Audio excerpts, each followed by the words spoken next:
الحمدللہ رب العالمین والصلاة والسلام علی اشرف الانبیاء والمرسلین اما بعد اعوذ باللہ من الشیطان الرجیم بسم اللہ الرحمن الرحیم۔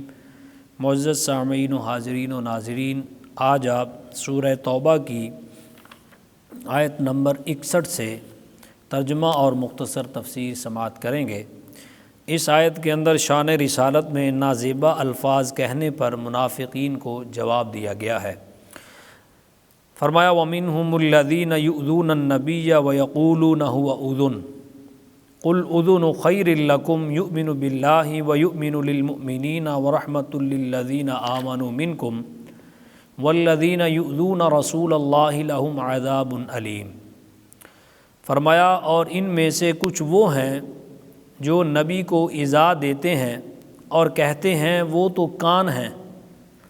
اے حبیب آپ فرما دیں تمہاری بہتری کے لیے کان ہیں، اور اللہ پر ایمان رکھتے ہیں اور مسلمانوں کی بات پر یقین کرتے ہیں، اور تم میں جو مسلمان ہیں ان کے لیے رحمت ہیں، اور جو رسول اللہ صلی اللہ علیہ وآلہ وسلم کو تکلیف دیتے ہیں ان کے لیے دردناک عذاب ہے۔ اس آیت کا شان نزول بھی یہ ہے کہ منافقین اپنی مجلسوں میں سرور کائنات صلی اللہ علیہ وآلہ وسلم کی شان میں نازیبا باتیں کرتے تھے اور تکلیف پہنچاتے تھے۔ ان میں سے تو بعضوں نے یہ کہا کہ اگر رسول اللہ صلی اللہ علیہ وآلہ وسلم کو خبر ہو گئی کہ اگر ہم اپنی مجلسوں میں حضور کی توہین کرتے ہیں اور نازیبا الفاظ استعمال کرتے ہیں تو خبر ہو جائے گی وہ ہمارے حق میں اچھا نہیں ہوگا۔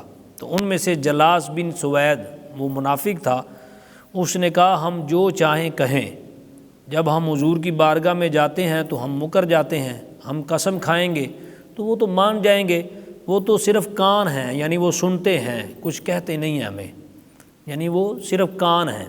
تو اللہ نے فرمایا پیارے حبیب آپ کہہ دیں قل اذن خیر لکم، کہ میرا حبیب اگر کان ہے تو یہی تمہارے لیے بہتر ہے کہ وہ تمہاری بات سن لیتا ہے، وہ تو مسلمانوں پر مہربان ہے، رحمت کرنے والا ہے۔ تو یہاں پر یہ کہہ دیا گیا کہ اگر میرا حبیب تمہاری بات سن لیتا ہے تو یہ تمہارے لیے یہی بہتر ہے۔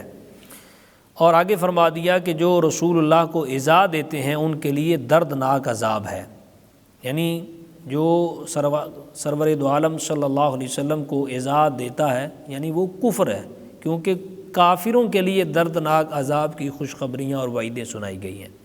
تو منافقین میں ان کو بھی سنائی گئی ہیں جو رسول اللہ کو ایذا دیتے ہیں، اور کہا گیا کہ تمہیں دردناک عذاب دیا جائے گا۔ اور آپ صلی اللہ تعالیٰ علیہ وسلم کی شان بیان کرنا اور منافقین اور کفار کو جواب دینا یہ اللہ جل شانہ کی سنت ہے۔ اگلی آیت میں بے ادب منافقوں کی مسلمانوں کو راضی کرنے کی کوشش، اور اسی اگلی آیت میں بے ادب منافقوں کو عذاب سے ڈرایا جا رہا ہے۔ فرمایا یحلفون باللہ لکم لیردوکم واللہ ورسولہ احق ان یردوہ ان کانوا مؤمنین۔ اے مسلمانوں تمہارے سامنے اللہ کی قسمیں کھاتے ہیں تاکہ تمہیں راضی کر لیں، حالانکہ اللہ اور اس کا رسول اس بات کا زیادہ حقدار ہے کہ یہ لوگ اسے راضی کریں اگر یہ ایمان والے ہیں۔ الم یعلموا انہ من یحادد اللہ ورسولہ فان لہ نار جہنم خالدا فیہا ذلک الخزی العظیم۔ فرمایا کیا انہیں معلوم نہیں کہ جو اللہ اور اس کے رسول کی مخالفت کرے تو اس کے لیے جہنم کی آگ ہے جس میں وہ ہمیشہ رہے گا، یہی بڑی رسوائی ہے۔ یہاں یہ کہا گیا کہ منافق جو تھے وہ مسلمانوں کو آ کر قسمیں کھا کھا کر یہ باور کرانا چاہتے تھے کہ ہم سچے ہیں، ہم تمہارے ساتھ ہیں اور تم ہم سے راضی رہو۔ تو اللہ نے فرما دیا تم مسلمانوں کو اور میرے حبیب کے غلاموں کو راضی کرتے ہو قسمیں کھا کھا کر، حالانکہ اللہ اور اس کا رسول زیادہ حقدار ہے کہ اس کو راضی کیا جائے، تو تم ان کو راضی کرتے ہو، اللہ اور اس کے رسول کو راضی کرو۔ تو فرمایا تمہیں پتہ نہیں کہ رسول اللہ کی جو مخالفت کرے گا اس کے لیے تو میں نے جہنم کی آگ تیار کر رکھی ہے، اور یہ بہت ہی زیادہ بڑی رسوائی ہے۔ اور اس سے بات یہ بھی معلوم ہوا کہ اللہ تعالیٰ کی رضا یعنی اللہ تعالیٰ کی رضا اس کے حبیب صلی اللہ علیہ وسلم کی رضا میں مضمر ہے، یعنی جس نے نبی پاک علیہ السلام کو راضی کر لیا اس نے اللہ کو راضی کر لیا، تو دونوں کی رضا میں کوئی فرق نہیں۔